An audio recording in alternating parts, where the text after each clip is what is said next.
Hello, good morning. My name is Deirdre Coyne, and this morning I was looking at some research for presenting an interesting topic for you today, and I hope that this will be something of interest to you. So, I'm a cognitive behavioral therapist, and um, I specialize in weight management, so CBT for weight management. And within that, I'm always trying to adapt CBT or to grow CBT as a model for supporting healthy weight management. And within that sphere, oftentimes I've heard that CBT is like a magpie therapy, they call it, because it takes different, so even in its essence, in its first early stages, it was taking behavioral strategies, cognitive therapy, and combining both. So from its infancy, I guess, CBT has been driven from other modalities and other theories. But I think as CBT has grown, I feel that actually CBT parts of the work that wonderful people have done in using CBT has now become intertwined with other modalities. And I guess in a wider sphere, I do believe that everything that helps us, regardless of what it's called or what theory it is or who invented it, if you like, if it helps somebody, it helps somebody. So what I was looking to do was to see how I can build on the skills that I use and to look at other approaches. And one of the things I came across was a technique called Neurobics. Um, so what is Neurobics? So Neurobics, um, I have written a few notes, but it's defined as engaging your senses and challenging your usual ways of thinking. For example, and I would use this sometimes when we're looking at change within CBT sessions, using your non-dominant hand to brush your teeth. So something that just resets your brain and perhaps teaches your brain a new way of doing things.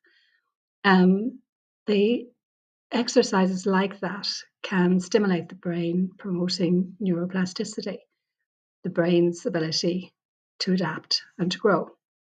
And how does that work for weight management? So when we repeatedly engage in behaviors such as emotional eating or perhaps even skipping meals when we feel that we're doing restrictive diets, just, trying different things that aren't helpful. Neuroplasticity means that um, we can change our approach to how we change unhelpful behavioral habits or unhelpful thinking habits. So how does this fit in with CBT? So when we think about neuroplasticity and building new neural pathways, we're trying to come away from the autopilot.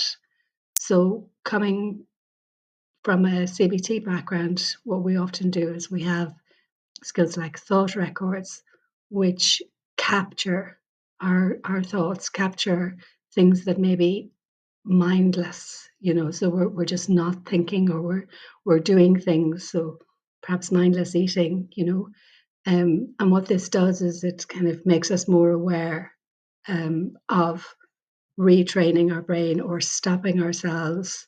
Another technique we use is a stop technique. So within CBT, we would use stop to just reset our perhaps either our mindless eating or our fight or flight response. So when anxiety kicks in, it's really difficult. And, at that stage, we don't actually need to be thinking too much. We just need to be managing our symptoms. So stop is a useful technique to stop and take a breath, even to just change from maybe breathing here in our chest to more deep breathing, which then helps us to think clearer.